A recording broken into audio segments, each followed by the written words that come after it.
So Alhaji Malam Baba Yali, akwai jita-jitan da yake yawo a gari cewa an kaddamar da kasuwan gurore har an ba da ranar da ya kamata a fara aiki da kuma ranar da ya kamata mutane su tashi. Me za ka iya cewa kai?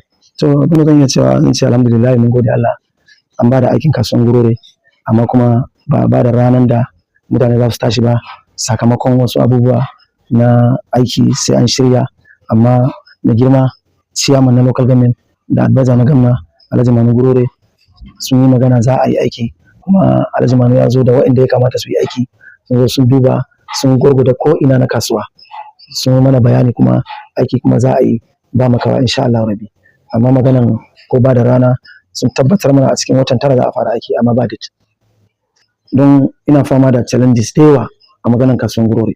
Wannan ya tare ni ta nan sai ya siya shi ya zuba ya kasa kayansa, sai ya siya waye menene kuma ya biya rafin. A haka dai muke manajin muna roƙon mutane su yi haƙuri, Allah zai kawo ƙarshen sa, kuma Allah ya kawo ƙarshen sa za a yi aiki. Kaga zan ce ni na fi kowa farin ciki.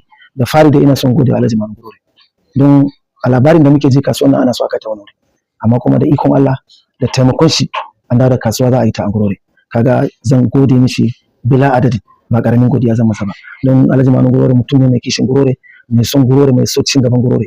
Ya ga cewa an daɗe ana shan wahala a wannan kasuwa, shi yasa ba da himma na ɗauko kasuwan na kawo ta Gurore.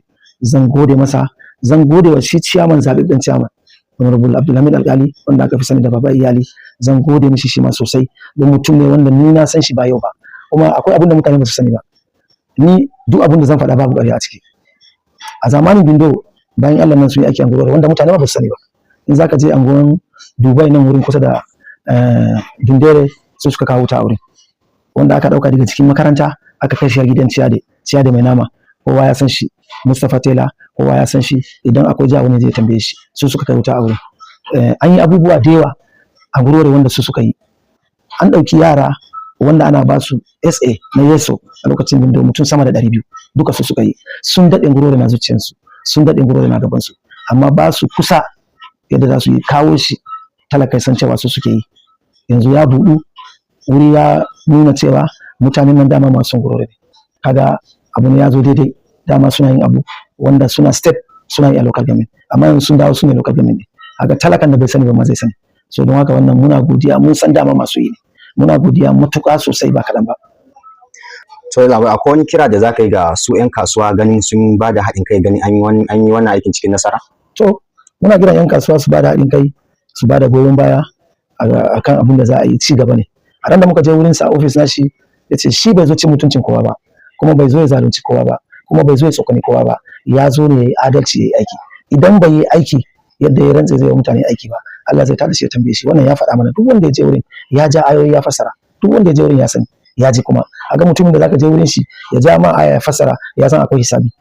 So yana so ya sauki nauyin da yake kansa na aiki. Ina son ja hankalin 'yan kasuwa, za a kashe kuɗi a yi aiki, za a kashe kuɗi a gera mutane wuri. Baba Iyali bare da garin ne ya zauna ya ci kasuwa ba, shi Manu bare da garin ne ya zauna ya ci kasuwa ba.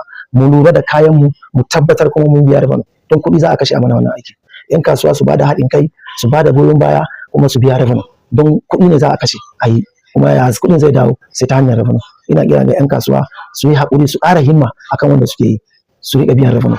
Sai labai akwai wasu kuma da suke yawan kukan cewa gwamnati za ta tashe su a cikin kasuwan nan, zai a yi gyara. Akwai wani tanadi da gwamnati ta musu? Wallahi kamar yadda na gaya maka da fari, shi ba zai zaɓa wa mutane inda za su zauna ba.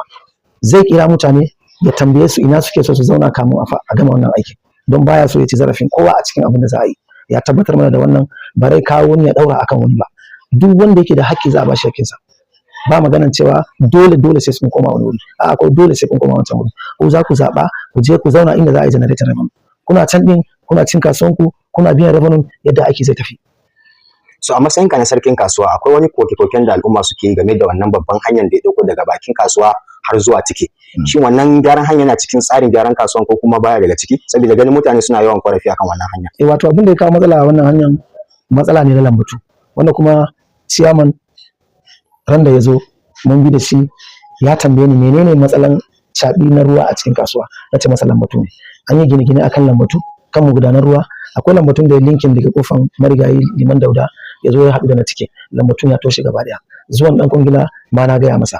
wani lambatu da wani lambatu duka na nuna masa. Akwai lambatu tsakanin mu da tike, akwai lambatu tsakanin kasuwa da tasha, akwai lambatu a tsakiyar kasuwa. Sakamakon toshewa na baya shi ya kawo cabi a cikin kasuwa.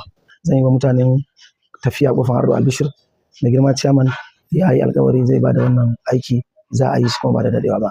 Maganar hanya kuma yana daga cikin ayyukan da za a yi duka a Ngurore in Allah ya yarda. Su kwantar da hankalinsu insha Allahu Rabbi. Honorable Abdulhamid Alkali Baba Iyali zai bada wannan aikin kuma za a yi shi insha Allahu Rabbi. So akwai wani hanyar da shi ma yana cewa al'umman Ngurore cewa akwai da wannan hanyar tike wanda ya fita har baya wanda ya haɗe ga hanyar da kwai, shi kuma me za ka yi ce a kai?